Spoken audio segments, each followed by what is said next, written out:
하늘의 문을 여소서. 이곳을 주목하소서. 주를 향한 노래가 꺼지지 않으니 하늘을 열고 보소서. 이곳에 임재하소서. 주님을 기다립니다. 기도의 향기가 하늘에 닿으니 주여 임재하여 주소서. 이곳에 오셔서 이곳에 앉으소서. 이곳에서 드리는 예배를 받으소서. 주님의 이름이 주님의 이름만이 오직 주의 이름만 이곳에 있습니다. 여호와의 계획은 영원히 서고 그의 생각은 대대에 이르리로다. 여호와를 자기 하나님으로 삼은 나라 곧 하나님의 기업으로 선택된 백성은 복이 있도다. 아멘. 사도신경으로 우리의 흔들리지 않는 신앙을 고백합니다. 전능하사 천지를 만드신 하나님 아버지를 내가 믿사오며 그 외아들 우리 주 예수 그리스도를 믿사오니 이는 성령으로 잉태하사 동정녀 마리아에게 나시고 본디오 빌라도에게 고난을 받으사 십자가에 못 박혀 죽으시고 장사한 지 사흘 만에 죽은 자 가운데서 다시 살아나시며 하늘에 오르사 전능하신 하나님 우편에 앉아 계시다가 저리로서 산자와 죽은 자를 심판하러 오시리라. 성령을 믿사오며 거룩한 공회와 성도가 서로 교통하는 것과 죄를 사하여 주시는 것과 몸이 다시 사는 것과 영원히 사는 것을 믿사옵나이다. 아멘. 찬송가 204장 찬양합니다.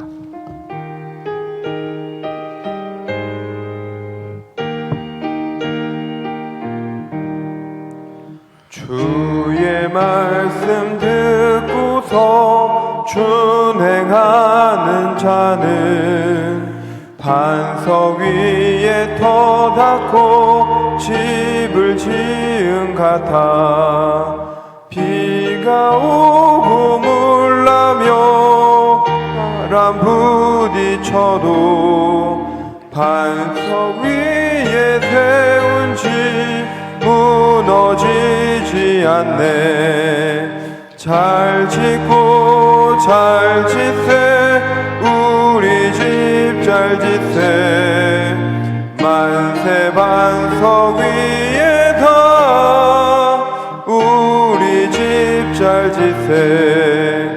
주의 말씀 듣고도 행치 않는 자는 모래 위에 터 닦고 집을 지은 같아. 비가 오고 물나며 바람 부딪힐 때 모래 위에 세운 집 크게 무너지네. 잘 짓고 잘 짓세 우리 집 잘 짓세. 만세 반석 위에다 우리 집 잘 짓세. 세상 모든 사람들 집을 짓는 자니 반석 위가 아니면 모래 위에 짓네. 우리 구주 오셔서 지은 상을 줄 때 세운 공로 따라서 영영 상벌 주리. 잘 짓고 잘 짓세 우리 집 잘 짓세 만세 반석 위에서 우리 집 잘 짓세. 아멘. 하나님의 말씀은 예레미야 42장 1절에서 12절 말씀, 예레미야 42장 1절에서 12절 말씀 보도록 하겠습니다. 우리 교독하도록 하겠습니다. 이에 모든 군대의 지휘관과 가레야의 아들 요하난과 호사야의 아들 여사냐와 백성의 낮은 자로부터 높은 자까지 다 나와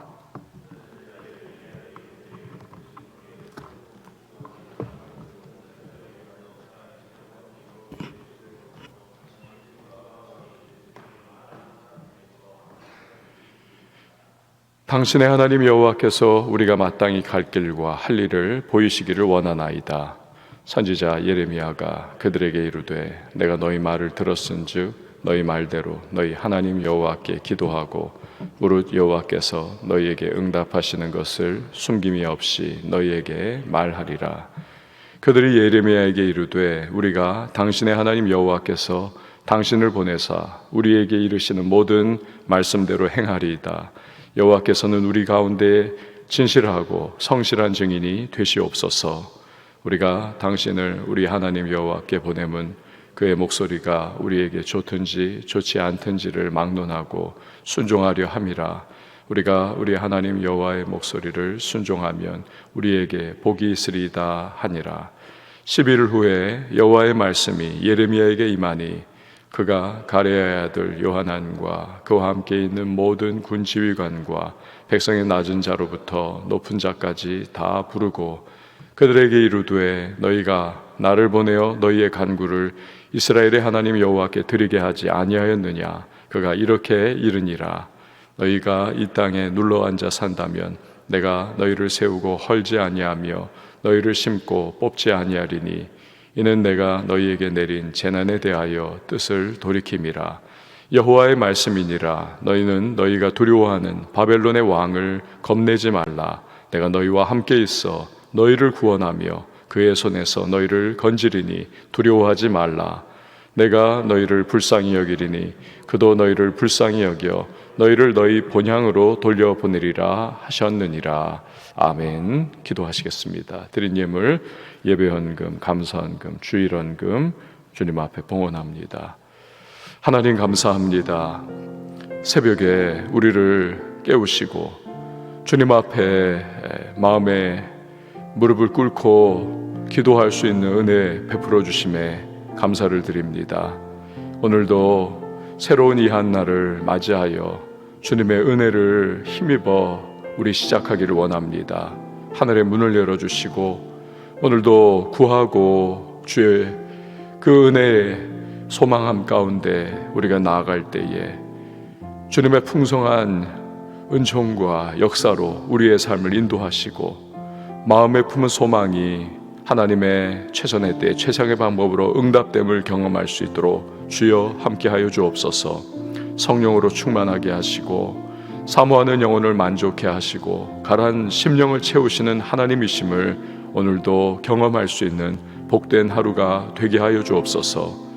우리의 심령에 부으시는 은총을 오늘도 사모하고 가정을 위하여, 자녀를 위하여, 교회를 위하여, 시대와 나라를 위하여, 열방을 위하여 기도하며 나갈 때 우리 하나님의 예비하신 응답의 역사로 함께하여 주옵소서. 성령으로 충만하게 하시고 기름 부으심으로 이 하루를 넉넉하게 잘 달려갈 수 있도록 하시고 세상의 소리와 마귀의 유혹, 여러 가지 육신의 정욕, 이생의 자랑, 안목의 정욕에 휘둘리지 않고 믿음의 정로를 따라 말씀의 반석 위에 서서 이 하루 살아가는 우리 모든 주의 백성들이 되게 하여 주시옵소서. 오늘도 주님 앞에 드리는 귀한 예물들이 있습니다. 간절한 소망 담고 기도의 제목 담아 주 앞에 봉헌하오니 연락하여 주시고 우리 하나님의 풍성한 응답 더하시며 하늘의 신령한 은혜와 땅의 기름진 복을 더하여 주시옵소서. 말씀을 상고하며 나갈 때 말씀 속에 우리의 귀를 열어주시고 듣는 심령 허락해 주셔서 주의 말씀이 신비에 잘 새겨지게 하시고 말씀을 따라서 살아갈 때 예비하신 하나님의 놀라운 은혜를 경험하는 우리 모든 주의 백성 되게 하여 주옵소서.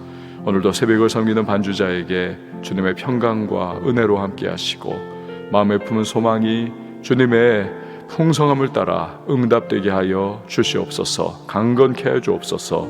이유를 맡겨드리고 예수님의 이름으로 기도합니다. 아멘.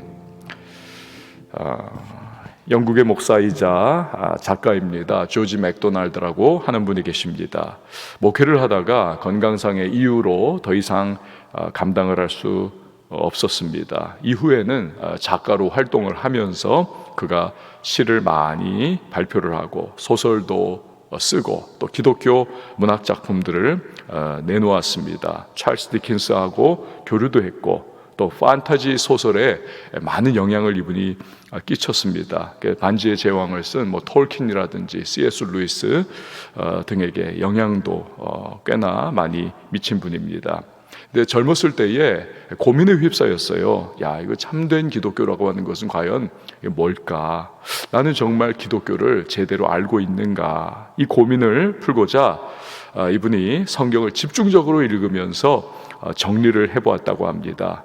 다음과 같은 내용으로 그가 정리를 했고 이걸 자기의 평생의 삶의 신조로 삼았다고 합니다. 첫 번째는 하나님의 뜻을 따라서 사는 것이 우리 인간의 의무다라는 겁니다. 하나님의 뜻을 따라 사는 것이 인간의 의무다. 두 번째는 이런 사람을 지켜주는 것이 하나님이 하시는 일이다. 세 번째는 그렇기 때문에 이 하나님의 뜻을 따라서 우리가 살기만 하면 세상에 두려울 것이 없다. 그렇죠. 우리가 하나님 뜻을 따라서 살아간다면 세상에 두려울 것이 뭐가 있겠습니까? 지켜주시는 하나님, 반석과 요새와 방패가 되어주신 하나님께서 우리를 권능의 오른손으로 붙잡아 주시는데 두려울 거 없지요. 다윗은 아말렉이 쳐들어와서 시글락이 다 불에 타고 가족들 뺏기고 모든 소유물들을 다 적에게 빼앗겼을 때 정신이 나간 부하들이 돌을 들어서 다윗을 치려고 하죠. 아까 전까지만 해도 그렇게도 따라다니면서 다윗 했던 이 사람들인데 자기를 죽이려고 하는 이 상황 얼마나 위급합니까? 그렇지만 하나님을 의지하고 담대합니다. 하나님은 이 조지 맥도날드의 글처럼 다윗을 보호하십니다. 그래서 아말렉을 따라잡게 하시고 빼앗겼던 모든 가족과 재산들을 다 찾아올 수 있도록 그렇게 해주시는 거죠. 바벨론에 의해서 멸망한 유다 땅 다스리던 총독 그다랴입니다. 그런데 이스마엘에게 살해를 당합니다. 그러자 군대의 지휘관들과 지도급 인사들이 두려워합니다. 왜요? 이 바벨론이 이제 그다랴를 총독으로 세웠는데 그를 살해를 해버렸으니까 야, 이거 보복을 우리가 당하지나 않겠는가 두려워한 거죠. 이 두려움의 때에 하나님을 의지하고 또 그의 도우심을 구하면 얼마나 좋겠습니까? 여러분, 어려움의 때를 만나면 그동안의 죄악과 잘못을 회개하면서 하나님께로 돌이키는 사람이 있습니다. 이것은 바른 반응이죠. 하나님이 어려움과 고난을 허락하시는 그러한 뜻, 여기에 부응하는 올바른 반응입니다. 그럴 때 하나님은 회복을 주시지요. 그리고 이후에는 은혜와 축복의 길로 이 사람을 인도해 가십니다. 성경에 나오는 믿음의 사람들을 보면 우리가 늘 깨닫는 것은 완벽한 사람이 아니었구나. 그래서 위로를 얻습니다. 실수하고 실패를 합니다. 또 문제를 탁탁 일으키기도 합니다. 하지만 이 사람들의 특징이 뭡니까? 이게 하나님의 뜻이다. 깨닫는 상황이 되면 하나님께로 돌이키는 것이 이들의 특징입니다. 회개합니다. 바른 길로 다시 나아가는 것이 이 사람들의 참 아름다운 덕목이었던 겁니다. 그럴 때 하나님은 점점 더 다듬어 가시고 그 회개를 받아주시면서 거룩한 주의 사람으로 그렇게 변화를 만들어 가시는 것입니다. 아브라함이 바로 그러한 대표적인 인물이 아닙니까? 실수 많았습니다. 우리도 하지 않을 뭐 그 당시 문화적이고 사회적인 그런 압박감 속에서 저지른 일이긴 하지만 애굽에서 아내를 누이라고 거짓말을 하죠. 또 하갈을 통해서 이스마엘을 얻기도 합니다. 그러니까 믿음이 온전하지 않았던 그러한 모습을 우리에게 여기저기에서 보여줍니다. 하지만 그런 일련의 과정을 통해서 영적인 교훈을 얻죠. 회개를 합니다. 그러면서 나중에는 철저한 순종의 사람이 되는 것을 보여줍니다. 이삭을 모리아산에 번제로 드려라. 이 얼마나 끔찍한, 정말 충격적인 그러한 하나님의 말씀. 하지만 다듬어지고 연단되고 주님의 사람으로 변화된 아브라함은 즉각 순종하는 모습을 보이는 것입니다. 그런데 반면에 어려움과 위기와 고난을 만나면 오히려 하나님으로부터 점점 더 멀어져가는 사람도 있습니다. 이건 구제불능의 인간입니다. 자신의 인간적인 계산과 유불리를 판단하면서 이 하나님의 뜻을 발로 걷어차는 거죠. 그러니까 망하는 길로 꾸역꾸역 그렇게 나아가는 셈입니다. 주님께서 주시는 선한 기회들을 다 걷어차버리고 멸망하는 거죠. 오늘 본문에 나오는 사람들이 바로 그런 사람들입니다. 여러분 한번 1절에서 3절 말씀까지를 보시기를 바랍니다.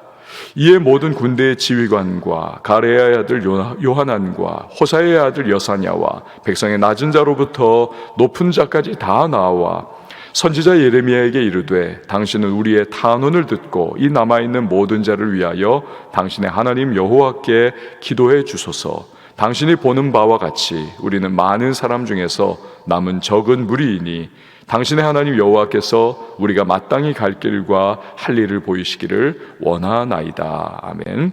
바벨론이 세웠지만 이스마엘에게 살해를 당한 총독 그다랴와 함께했던 군대 장관들, 또 요하난, 여사냐, 뭐 이런 사람들이 예레미야에게 나온 겁니다. 우리가 앞으로 어떻게 해야 할지 우리에게 좀 알려주십시오 라고 요청을 해요. 자기가 유다 땅에 세운 총독 그다랴를 살해를 해버렸으니까 바벨론의 왕 느부갓네살이 분노를 할 것이지요. 그래서 군대를 보내가지고 남은 유다 사람들을 몰살하지는 않을까, 이게 걱정인 것입니다. 그래서 예레미야에게 나와서 어떻게 해야만 합니까? 하나님께서 그 뜻을 보여주시기를 묻고 있는 겁니다. 여러분, 겉으로 볼 때는 참 믿음 좋아 보여요. 겉으로 볼 때는 참 하나님을 공경하고 선지자를 우대하면서 그 뜻을 하나님으로부터 받아서 순종하는 모습을 이들이 보이는 것 같긴 합니다. 어떻게 해야 합니까? 그러나 사실 본심으로 이 사람들의 마음속에는 자기들의 답이 다 있습니다. 애굽으로 도망을 가야겠다. 인간적인 계산을 다 가지고 있는 겁니다. 그러면서도 하나님께 그냥 동의의 도장만 받기를 원하는 겁니다. 종이를 다 내밀고 그 안에다가 항목들을 다 적은 다음 도장 찍어주세요. 바로 그러한 모양새로 그들은 요청을 하고 있는 겁니다.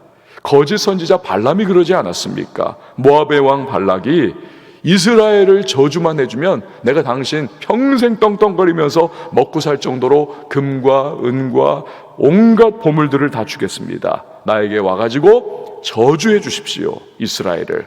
그 금은 보아가 탐이 나는 겁니다. 하나님의 뜻은 아닌 것을 알아요. 이스라엘은 하나님의 언약 백성이고 반드시 하나님께서 축복할 대상이라는 것을 압니다. 그럼에도 불구하고 그 재물이 탐이 나니까 자꾸 하나님 앞에 가야 됩니까 말아야 됩니까? 그 마음속에는 가고 싶은 겁니다. 그러니까 하나님의 동의를 자꾸 구하는 거예요. 아닌 걸 알면서도. 바로 그런 모습이 지금 이 군대 지휘관들의 모습인 것입니다. 애굽으로 도망하려고 하면서 예레미야에게 우리가 마땅히 갈 길과 할 일을 보이시기를 원하나이다. 이런 겉에 아주 그냥 모양새만 좋게 그렇게 꿀바른 것과 같은 요청을 하고 있습니다. 그러니까 애당초 처음부터 잘못된 요청인 거죠. 왜냐하면 이미 하나님께서는 오래전에 여러 경로를 통해서 애굽을 의지하지 말아라 이미 말씀을 주셨기 때문입니다. 애굽은 하나님 없는 세상의 상징이 아닙니까? 아브라함도 기근의 때에 애굽에 내려갔다가 온갖 망신 다 당하고 그리고 다시 올라온 경우 있지 않습니까? 그러니 이스라엘 백성이라면 당연히 아니라는 사실을 다 알고 있습니다.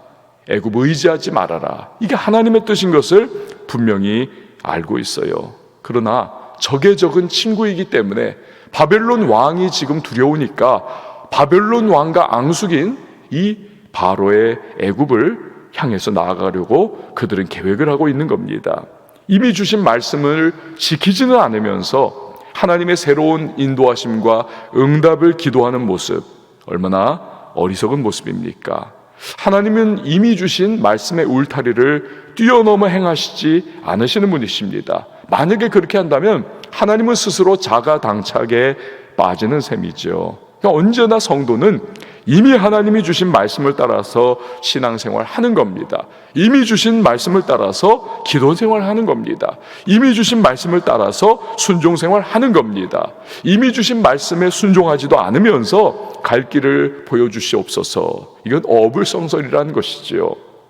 예레미야는 다 알고 있어요. 지금까지 유다 백성들이 행했던 행태가 얼마나 반역적이고 하나님의 뜻을 거스르는 건지 그는 신물이 날 정도로 이미 많은 경험을 했습니다. 거짓된 그들의 모습, 마음은 여호와를 떠났지만 겉으로는 정말 경건한 척하는 이중적인 행태.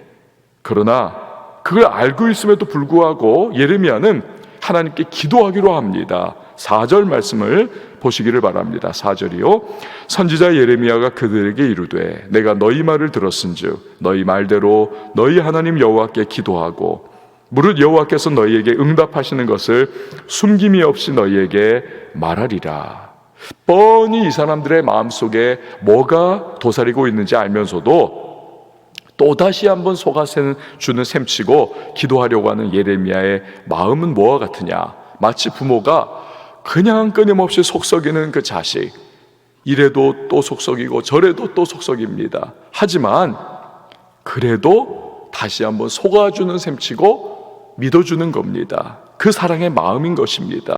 그러자 이들 군지휘관들은 예레미야를 통해서 주신 하나님의 말씀 앞에 순종하겠노라고 이야기를 합니다. 이거 역시도 그럴 마음은 없어요.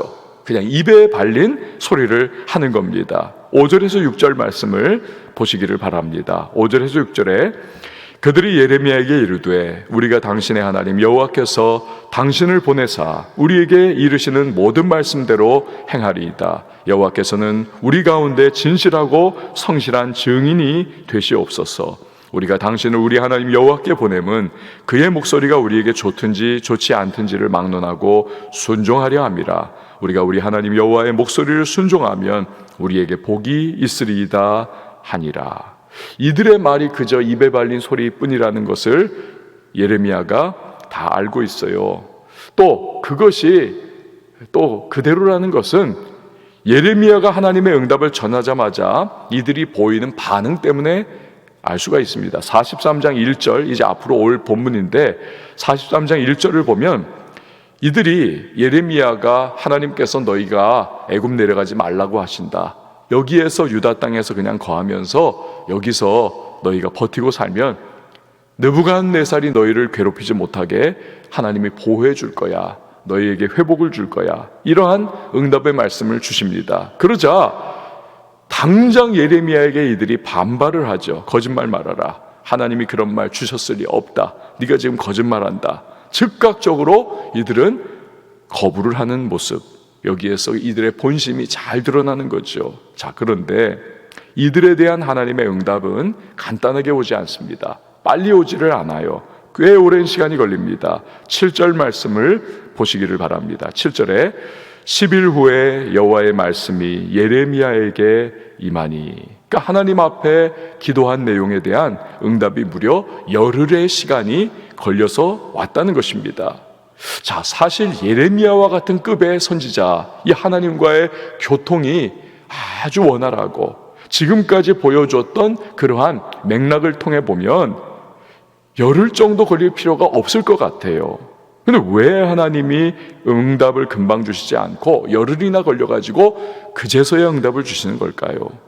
하나님은 이들 군지휘관들이 지금 애굽으로 내려가려고 하는 마음을 가지고 있는 그들의 본심, 그들의 이 속의 꿍꿍이, 이것을 돌이킬 시간을 주고 계시는 겁니다.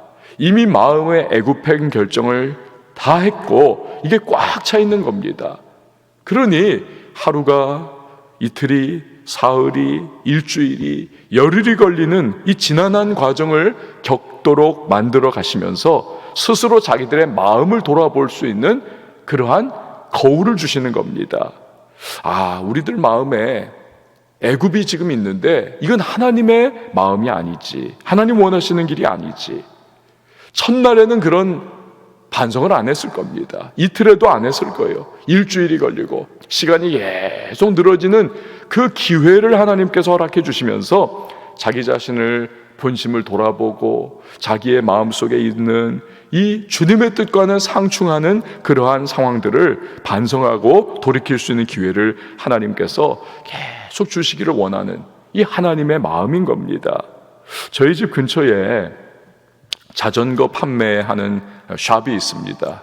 전에는 별로 자전거 타는 사람들이 없었을 때는 굉장히 허술한 그러한 판잣집 같았어요. 그런데 어느 순간부터 확 사람들이 늘더라고요.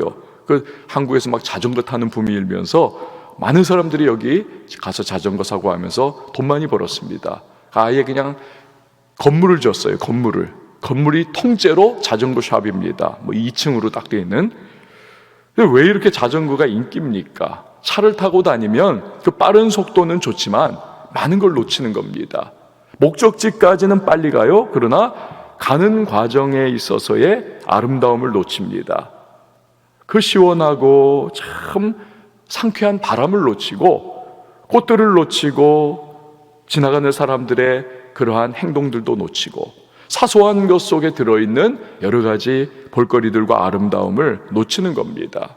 그러니까 빠른 속도에 지친 사람들이 이제는 자전거를 타고 그 안에서 또 상쾌함을 느끼고 여러 가지 못 보던 것들, 놓치던 것들을 발견하는 거지요. 그게 자전거를 타는 겁니다.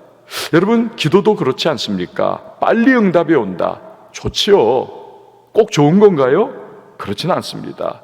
우리는 빠른 응답을 원해요. 그러나 하나님께서는 응답 주시기 전에 과정을 겪으라는 겁니다. 그 과정 속에서 너가 기도하는 동기가 뭐냐? 네가 지금 그것을 구하는 동기가 뭐냐는 겁니다.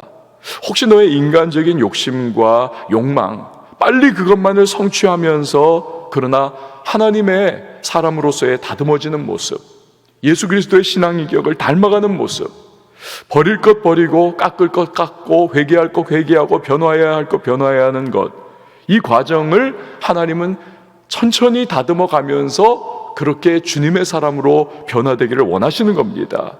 그릇이 준비되지 않았어요. 그릇이 더럽습니다. 설거지가 안 됐습니다. 어제 먹던 찌꺼기가 남아 있습니다. 여기에 아무리 진수성찬을 담아줘도 더러운 겁니다. 빨리 받는다. 그것이 꼭 축복인가? 축복은 아닌 것이죠. 왜 응답이 열흘이 돼도 안 오는가? 이 군지휘관들은 계속 기다리고 있는 겁니다. 그러면 자기 자신을 돌아보고 우리의 마음속에 조상적부터 아브라함 때부터 이거 뻔히 알고 있지 않습니까? 애굽은 아니야. 이 분명한 정답을 알고 있음에도 불구하고 세상적인 유불리를 따라서 인간적인 계산과 술수를 따라서 당장 직면할 수 있는 느부갓네살의 공격이라고 하는 위기를 모면하려고 세상을 상징하는 하나님이 원하지 않는 애굽으로 도피하려고 하는 이 마음들, 이걸 씻어내기를 원하시는 하나님의 마음, 그 열흘간의 과정 속에서 회개하고 정말로 나라가 지금까지 망할 때까지 하나님께서 줄기차게 말씀하셨던 돌아오라고 하시는 그 주님의 음성, 여기 반응해서 나라 망한 이때라도 우리라도 정말 정신 차려야 되겠구나. 그래서 주님의 백성다운 모습으로 회개한다면 얼마나 이것이 진정한 축복의 계기가 될 수 있지 않겠습니까? 그렇게 안 하더라는 것입니다. 열흘이라고 하는 시간의 기회를 주셨음에도 그들은 그냥 그 목적 하나, 애굽이라고 하는 그 세속적인 세상만을, 자기들의 안전지대만을 생각하면서 하나님의 뜻은 무시해버리고 그냥 그렇게 끝까지 나가는 모습, 그러니까 망할 인간들이 결국에는 망하는 것입니다. 여러분, 기도는 단지 구하는 시간이 아닌 것입니다. 하나님의 뜻을 생각하면서 나를 변화시키는 시간이 기도인 것입니다. 즉 양방향 소통이죠. 나 주님 앞에 구하면서도 주님의 음성을 듣는 겁니다. 내가 변화할 생각은 조금도 없이 그냥 하나님이 내가 원하는 것만을 해주기를 구하는 기도. 이것은 마치 하나님을 램프의 거인으로 그렇게 생각하는 것과 무슨 차이가 있겠습니까? 구하기도 전에 우리가 있어야 할 것이 무엇인지를 이미 알고 계신 하나님이 아니십니까? 근데 왜 굳이 기도의 과정을 거치라고 하실까요? 그 이유는 바로 우리가 그 기도의 과정을 통해서, 그 어렵고도 지난한 과정을 통해서 하나님의 마음을 깨달으라는 것입니다. 내 자신의 마음도 돌아보라는 것입니다. 그래서 하나님이 주시는 진정한 성도의 모습 가운데에 부어주시는 은혜와 축복을 누리라는 것입니다. 지금 군지휘관들이 이 부분을 놓치고 있는 것이고, 많은 그리스도인들이, 우리가 될 수도 있어요, 이 부분을 놓치기도 한다. 이게 문제라는 것입니다. 자, 이제 예레미야가 응답을 열흘 만에 드디어 이들에게 전하고 있습니다. 8절에서 끝절인 12절 말씀까지 보시기를 바라요. 그가 가레아의 아들 요하난과 그와 함께 있는 모든 군지휘관과 백성의 낮은 자로부터 높은 자까지 다 부르고 그들에게 이르되, 너희가 나를 보내어 너희의 간구를 이스라엘의 하나님 여호와께 드리게 하지 아니하였느냐? 그가 이렇게 이르니라. 이제 응답이 있다는 거예요. 이런 겁니다. 너희가 이 땅에 눌러앉아 산다면 내가 너희를 세우고 헐지 아니하며 너희를 심고 뽑지 아니하리니 이는 내가 너희에게 내린 재난에 대하여 뜻을 돌이킴이라. 여호와의 말씀이니라. 너희는 너희가 두려워하는 바벨론의 왕을 겁내지 말라. 내가 너희와 함께 있어 너희를 구원하며 그의 손에서 너희를 건지리니 두려워하지 말라. 내가 너희를 불쌍히 여기리니 그도 너희를 불쌍히 여겨 너희를 너희 본향으로 돌려보내리라 하셨느니라. 아멘. 자, 군지휘관들에게 주시는 응답을 보면 하나님의 뜻은 예나 지금이나 일관됩니다. 10절에서 말씀하셨듯 이 땅에 눌러앉아 살아라. 즉 애굽에 내려가지 말라는 것입니다. 다시 말하면 세상의 어떠한 도움과 하나님 이외에 어떠한 팔을 붙잡으려고 하지 말라는 것입니다. 인간적인 계산과 판단과 술수를 내려놓으라는 것입니다. 오직 의지할 분은 하나님 한 분이라는 것입니다. 그의 뜻대로 살라는 것입니다. 그러면 불쌍히 여겨주겠다. 그러면 보호해주겠다. 그러면 지켜주겠다는 것입니다. 결국 이들 유다인들에 대한 하나님의 처방은 결국은 하나예요. 무엇을 의지하겠느냐? 얄팍한 인간적 계산하에 세상을 의지하겠느냐? 아니면 말씀을 붙들겠느냐? 하나님 의지할 것이냐? 이것은 오늘을 살아가는 우리에게도 동일하게 주시는 말씀이기도 한 것입니다. 세상 돌아가는 모습과 그 속에서 잘들 살아가는 것과 같은 사람들의 모습을 보면 우리도 꼭 세상 방식 쫓지 않으면 안 될 것과 같습니다. 하지만 세상은 결코 우리의 의지할 바가 될 수가 없는 것이죠. 언제나 흔들리고 언제나 무너지고 언제나 뒤집히는 것이 세상입니다. 트럼프 대통령 보십시오. 전 세계 가장 강력한 힘을 가지고 있는 인물이 아닙니까? 근데 코로나 걸렸어요. 세상이 우리를 지켜주지 못합니다. 오직 성도에 의지할 바는 하나님 한 분이십니다. 그분 말씀 의지하면서 그분 뜻대로 살아갈 때 하나님은 우리의 요새와 방패와 산성이 되어주십니다. 말씀 의지하며 살아가는 자는 결코 후회하지 않습니다. 흔들리지 않습니다. 하나님은 만세반석이시고 우리가 불렀던 찬양처럼 그의 말씀 따라 살아가는 사람은 반석 위에 집을 짓는 사람과 같은 것입니다. 여러분, 오늘 우리의 하루가 시작이 되었습니다. 결단해야만 하겠습니다. 나는 말씀 따라 살리라. 세상 의지하지 않으리라. 세상의 방식 쫓지도 아니하리라. 주님의 말씀의 길을 그 반석 위에 나는 서리라. 그럴 때 우리 하나님의 보호와 은혜가 우리를 굳게 세워 주실 것입니다. 우리 시간에 함께 찬양하시고 기도하도록 하겠습니다. 날이 저물어 갈 때, 빈들에서 걸을 때, 그때가 하나님의 때.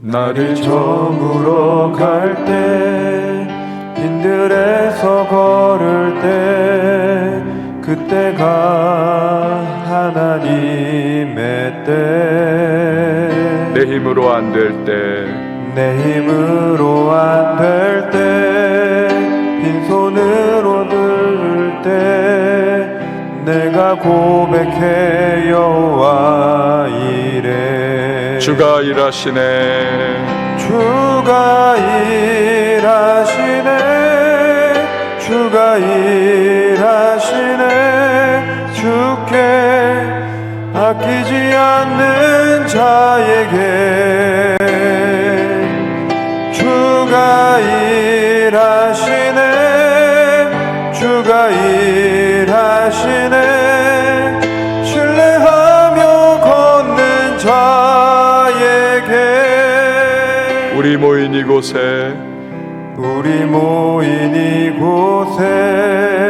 주님 함께 계시네 누리네 아버지 은혜 적은 떡과 물고기 내 모든 걸 드릴 때 모두 고백해 여호와 이래 주가 일하시네 주가 일하시네 주가 일하시네 주께 아끼지 않는 자에게 주가 일하시네 주가 일하시네 다시 한 번 더 고백합니다 주가 일하시네 주가 일하시네 주가 일하시네 주가 일하시네 주께 아끼지 않는 자에게